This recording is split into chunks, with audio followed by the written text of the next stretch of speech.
আজকে রান্না পমফ্রেট মাছ, তার সাথে এক পিস ভেটকি মাছ আছে, সেই মাছও আমি পমফ্রেট মাছের সাথে করে ফেলবো। মাছের গায়ে আমি নুন হলুদ মাখিয়ে রেখেছি। এদিকে আমি কড়া চাপিয়ে দিয়েছি, কড়াতে তেল গরম হতে বসিয়ে দিয়েছি।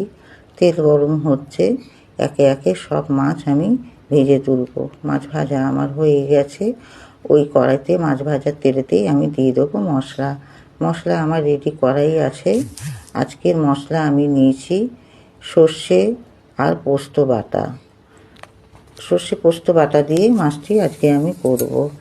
তার মধ্যে দিয়েছি নুন হলুদ আর দিয়েছি কাঁচা লঙ্কা। মশলা আমি কষতে বসিয়ে দিয়েছি। মশলা ভালো করে কষা হয়ে গেলে, তেল ছেড়ে গেলে তারপর দেব জল।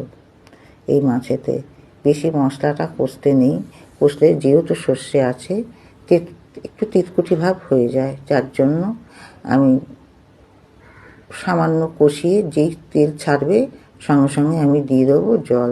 তেল ছেড়ে গেছে দেখতেই পাচ্ছেন।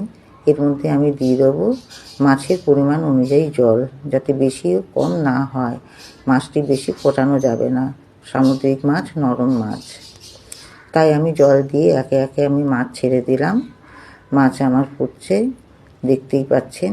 এর মধ্যে আমি দিয়ে দেবো একটু কাঁচা সর্ষের তেল। সর্ষে বাটা মাছ মানেই কাঁচা সর্ষের তেল।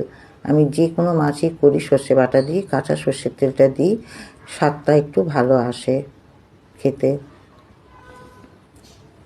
আজকের মতো আমার এখানেই। আবার আমি কালকে আসবো নতুন একটা রান্নার রেসিপি নিয়ে। টাটা।